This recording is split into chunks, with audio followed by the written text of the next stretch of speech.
Well, both my parents come from very religious backgrounds, not the same because you have the Hasidim, which are the ultra-religious. You know, they have the ringlets and the black coats and all of that.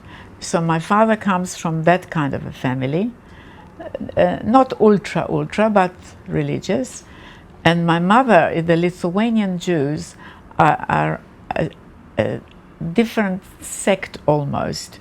They were, this sect goes back like 150 years, so much so that they they considered not intermarrying. They didn't allow it, and they are very, very, worldly religious. Like my mother's father, my grandfather, he was highly educated. He went to one of the great yeshivot. Yeah, that's the school, the college for religious learning in Lithuania, world famous. It produced rabbis and so on. So he went to that yeshiva before he became a farmer at age 18 or something. And he was a very learned man and very religious, but normal. And so that was my mother's side. Now, with my parents, they were not neither nor. They used to go to the synagogue on the high holidays. But after the war, we were displaced people. We went from place to place to place.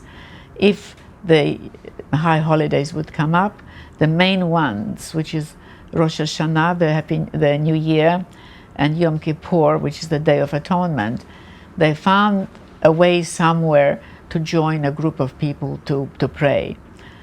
After we came to Sydney, and this is our permanent home from then on. So they attached themselves to a synagogue, and they also only went on the holidays. So since we came to Australia, I've always gone to one synagogue or another on the holidays. I'm not passionate. I believe that people should observe the rituals or customs or whatever they do in their own religion. But I can't say that I'm really passionate anymore. And even after the war, my parents both came from such religious families. My mother was educated. She knew how to read the prayer books in the original. She understood them. And even they occasionally said, where was God? So, but you still, when you're born a Jew, you die a Jew. We have a group here in Sydney, which we call ourselves child survivors. There is no one there under 70, mostly early 80s or thereabouts, but they were children in the wartime.